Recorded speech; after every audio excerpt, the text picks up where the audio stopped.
Alright, Game 9 recap. World Chess Championship, Jan Nepomniachtchi playing white against Magnus Carlsen. Jan is down 2 points. And on the very first move, we see one c4 by Jan, which was actually predicted by Dane Matson in our live stream for Game 8. This is kind of a nice option for Jan because it stays flexible, and he can look for ways that potentially he could trick Magnus. Magnus plays e6, and Jan goes g3. Again, keeping with this flexible setup, a lot of different ways that this game could pan out. Magnus plays d5, and here he's going for his typical Queen's Gambit decline setup. Pawns on e6, d5, and probably a knight on f6 soon. Bishop g2 by Jan. And now we see the first rare move, which is again played by Magnus. This has been a theme this whole match. Almost every single game, Magnus is the player to make the first rare move, and he does it again here with pawn to d4. If he plays a more common line, let's say knight to f6, after knight f3, Jan has a couple options here, and both of them are pretty nice ways to play for a win without taking much risk. After bishop e7, castle, castle, Jan can play pawn to d4, going into a Catalan, or pawn to b3, going into a double fianchetto setup, where both bishops are on the long diagonals. Both of these systems are pretty good ways to play for a win, and I don't think Magnus wanted to have any of those kind of positions on the board, so he plays d4, trying to surprise Jan a bit.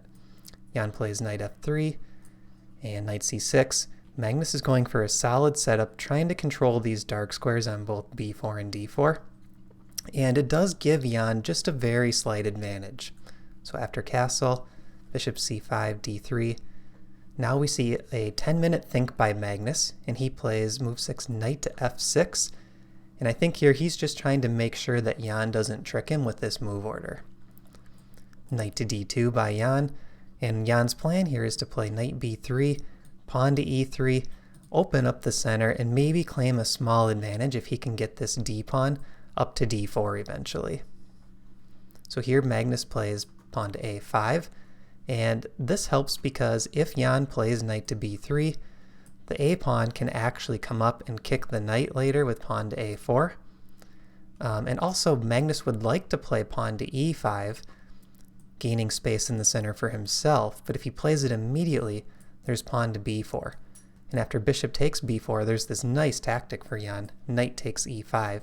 If knight takes back, queen a4 check, picking up the bishop, and in this position, white has a very nice advantage.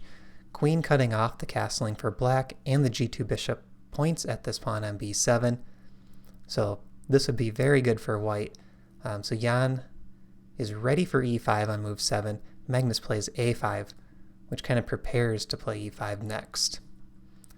Now we see knight to b3 by Jan, kicking this bishop, and pawn to e3. So he's going forward with the plan, opening up the center. After d takes e3, bishop takes e3, Magnus finds a nice move, knight to g4, and he's trying to gain the bishop pair. After knight takes e3, Magnus would have 2 bishops, Jan would have 1. So Jan plays the only good move in the position, bishop to c5, offering a trade of the dark squared bishops, and he would like to play d4 down the line. Magnus now spends 9 minutes to play a castle, and at this point Jan has an hour and 49 minutes left, and Carlsen has an hour and 15 minutes, so big advantage for Jan on the clock. And I think here Jan actually starts to press Magnus on the clock. That's one of his strategies in this game, and at this point he spends 25 minutes to find d4, but coming up here we're going to see him move very quickly after this. This is a nice space advantage for white, and I think Jan has to be very happy with this game so far. He has the space advantage. Stockfish is saying that maybe he's up somewhere between a quarter of a pawn and half a pawn, and really what more can you ask for? Being up that amount in the opening and having an advantage on the clock. So after d4 we see pawn to a4 by Magnus, kicking this knight off of b3, and Jan finds the best sequence, bishop takes e7. If he doesn't take e7 and just retreats the knight, black can take on c5, which would double Jan's pawns on the c-file. That's not what he wanted. So trade bishops first, and then move the knight. And look at this pressure that Jan has on the queen side. The g2 bishop points through the diagonal, And the knight on c5 also hits the pawn on b7, hits the pawn on a4, and both players are playing very accurately at this point, but Jan is still holding that very small advantage. Magnus plays pawn to a3, and this is actually a slight mistake by Magnus. Jan could play pawn to b4 here. That's the best way to press for an edge. And after knight takes b4, rook b1, hitting the knight and also eyeing the b7 pawn.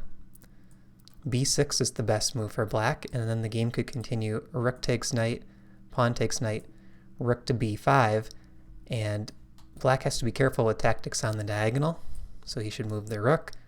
Rook takes c5, and here we have even a larger advantage for white. This is probably half a pawn or more territory, and I know we're talking about small differences with the computer, but this is the type of position that I think Jan would have good chances to press for the win.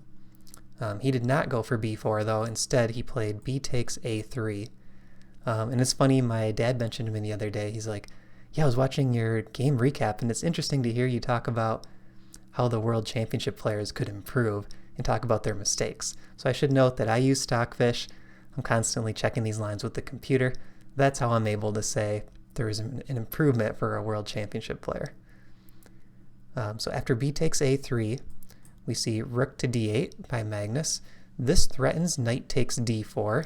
After the knight takes on d4, there's no defender of this c5 knight, so that's an immediate threat.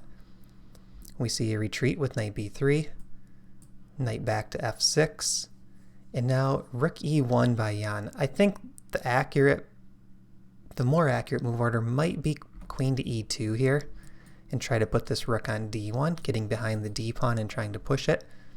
But we're already at a position now where it's slowly drifting back to equality according to the engine. So I think here Jan is playing quickly and just putting his pieces on good squares.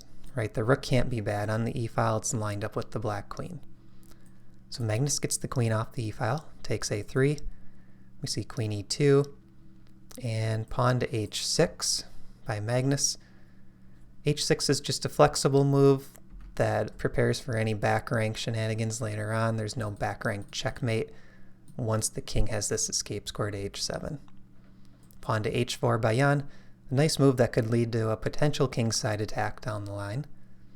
Bishop to d7 by Magnus, and he's just playing solid here. We have an hour and 11 minutes left for Jan at this point, 36 minutes left for Magnus, and I think here Magnus just wants to get to time control. There's 21 moves left. Magnus doesn't want to get into any sort of time pressure. Now we see knight to e5 by Jan, a nice aggressive move.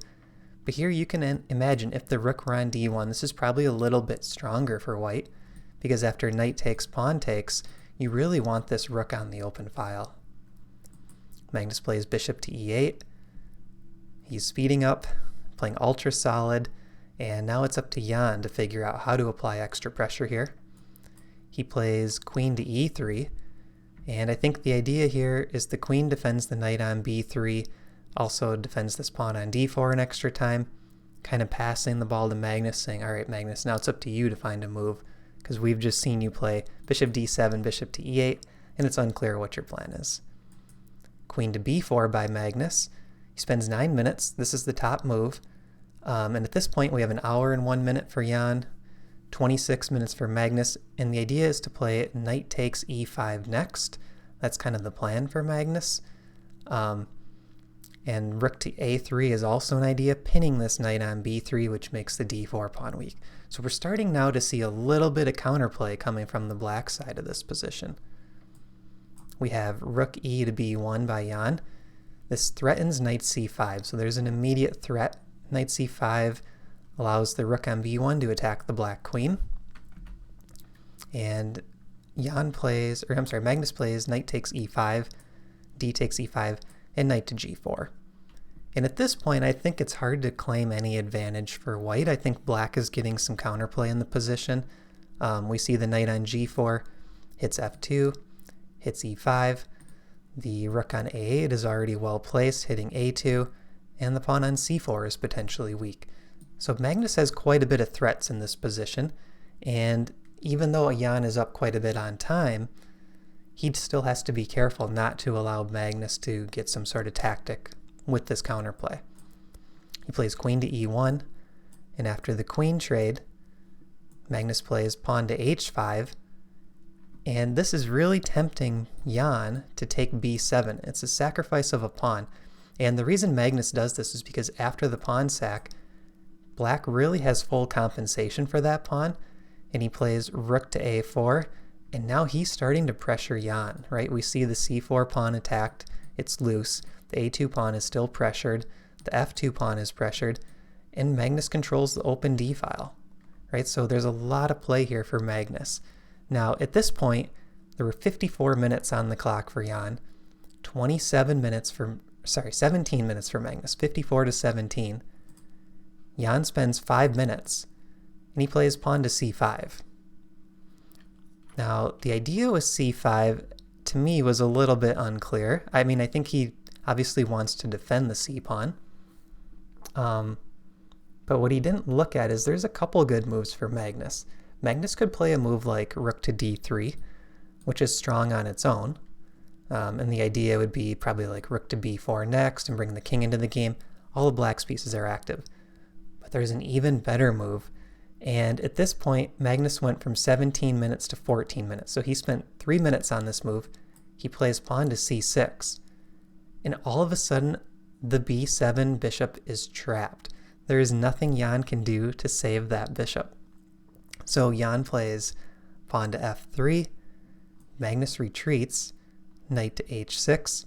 And here we see the bishop is completely trapped. We have 26 minutes on the clock for Jan, 14 minutes on the clock for Magnus, but this game is completely over. The idea is rook to b4 for Magnus. One way that Jan could try to slow this down is rook to e4, but then there's rook to a7 for Magnus.